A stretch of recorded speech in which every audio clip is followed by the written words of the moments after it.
Ladies and gentlemen, welcome back. Professor Connect here, bringing you guys another video, this time going over the basics of the periodic table. This is probably the last of the really basic intro topics that I think a lot of students probably need to start off chemistry with. If I had to make a list, I would say this is the last one that I haven't covered that's pretty important. Obviously, there's a lot of important ones, but when I'm talking about basic entry level, this is what I'm talking about. So when it comes to the periodic table, I do want to give a really generalized rundown because a lot of students tend to struggle with this a lot. So first thing I think I should address is that what I have up here is a very rough mock-up of a periodic table, okay? I labeled a couple elements that way we know roughly where we are. It is not drawn to scale. That's my first disclaimer, okay? My second disclaimer is this.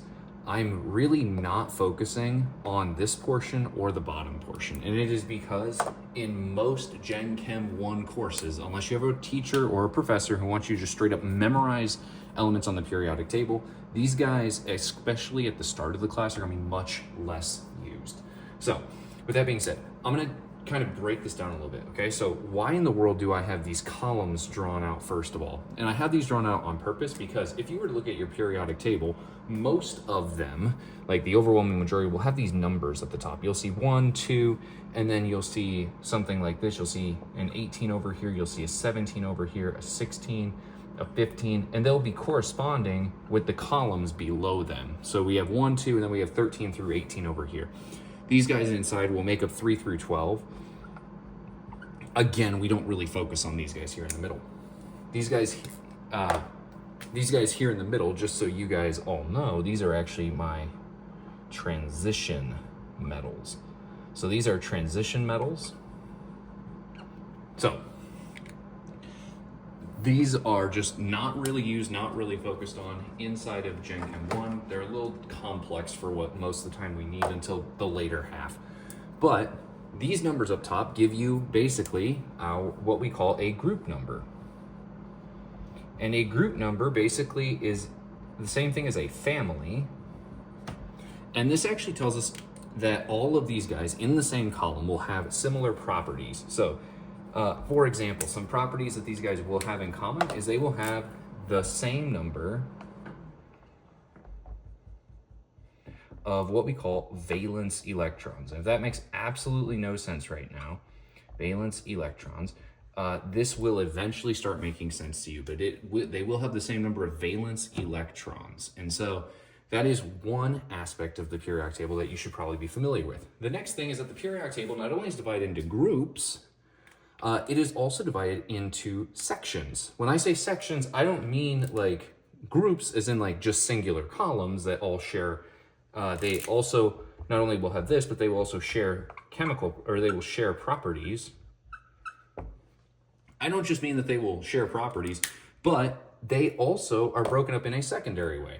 If you actually look at most periodic tables, most of them will have some way of designating that up to B, S-I-G-E, up to this diagonal line break right here with boron, silicon, germanium, arsenic, antimony, tellurilium, and polonium, everything to the left of this, so basically I'm going to shade this a little bit, all of these, all the way down, all of these here, and even all of these down here, again, doing some mild shading, are all metals. So everything that I just kind of did a little bit of that red shading with, or rough red shading, they're metals.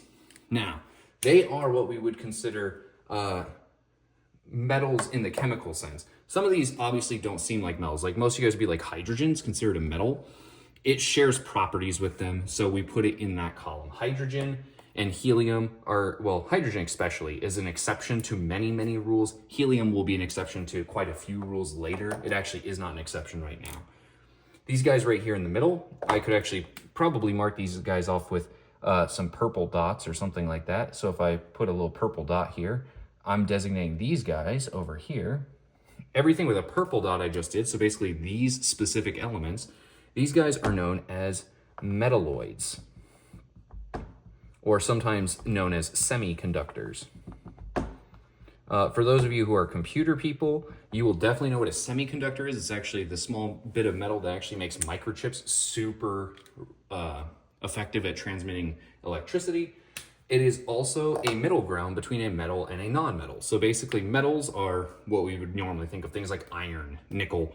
They're going to be usually shiny, hard, things like that, or malleable. So different levels of hardness. Semiconductors are going to be a little bit more brittle, but they're going to share properties of both metals and non-metals.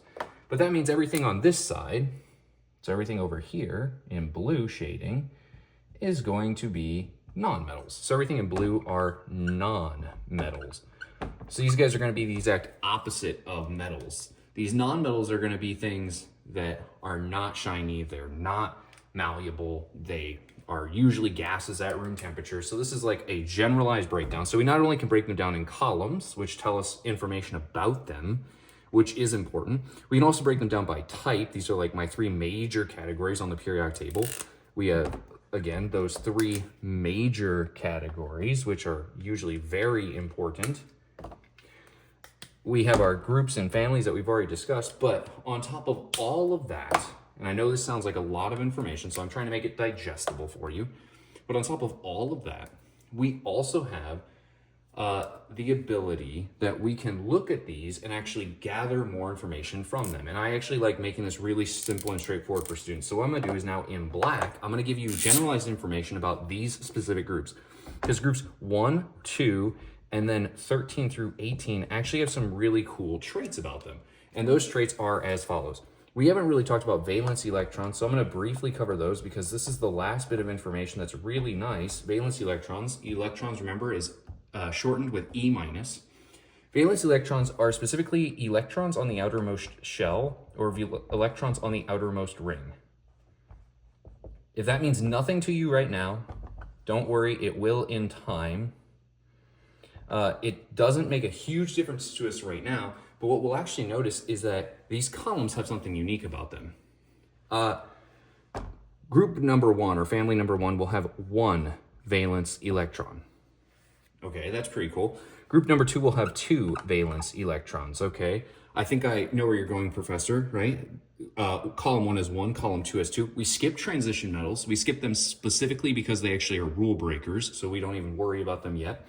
We jump to 13, and here's actually the cool part. 13, there's a 3 in there. Well, these guys also have 3 valence electrons. So that's actually a nice pattern, and it follows with all of these. So the group 14 has 4 valence electrons, so I'm going to put 4 over here for valence electrons. 15 will have 5 valence electrons, 16 will have 6, 17 will have 7, and 18, depending on who your teacher, your professor, whatever, they will usually say that this guy either has 8 valence electrons, or sometimes you will have a teacher who says that they will have 0 valence electrons because they have a quote-unquote full ring. So sometimes you will see 0 valence electrons. And so basically, this is a really good rundown to show you what this all means. It shows you what your columns are, what your categories, your 3 major categories are, what a family is, and then it also can tell you how many valence electrons they have. Now, I have a little bit of time left, so I'm going to throw this in here real quick, and I might actually come back to this at a later time to show you exactly what a valence electron even looks like. So for hydrogen, we've actually already done this. For hydrogen, it has 1, 1, 0. We talked about this in a previous video. If you don't know what I'm talking about, go back. But it has 1 proton, it has 0 neutrons, and it has 1 electron. So if I look at this guy, that's my 1 electron. Well, look, it has 1 electron on the outermost ring. It's its only ring. If I were to jump to, let's say I jump to, how about I jump down to the next element right below this? So right below hydrogen is lithium. If I were to look at lithium, usually, I mean, I can just rough estimate this. It'll have 3 here, it'll have 5 here, sometimes 6, and then we can say its charge will be 0. So actually what's interesting about lithium, 3 protons. If its atomic mass is 5, it will have, so proton, proton, proton. It'll have 2 neutrons, neutron, neutron, and then it'll have 5 electrons. And eventually you'll learn how these rings fill, but just as a brief little overview, the first ring will only ever have 2. We'll talk about this again in a later video.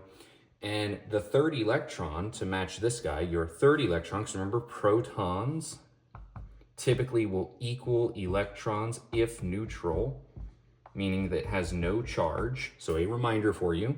So this third electron will go on the second ring. And so this is actually atomic theory a little bit, but I want to do this because now it shows, oh look, they each have 1 electron on the outermost ring. Lithium is right below hydrogen on the periodic table. They are both in column 1.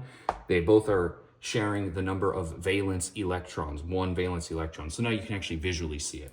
So again, a little bit of everything, but all having to do with the periodic table and how to read it and interpret it. So if you have any questions, please make sure you leave them in the comments down below. I will definitely make sure to go over this whole idea of valence electrons at a later point. I just want to be able to give you guys a basics of the periodic table, and it's better to see it all together, in my opinion. That way you can really see everything going on, because these ideas carry throughout multiple different subjects and multiple chapters of chemistry. So I hope you guys enjoyed the video. Leave a comment or question if you have one. If you enjoyed the video, make sure to like and subscribe, or share the video with someone. And thank you guys for your time, and I hope to see you in the next video.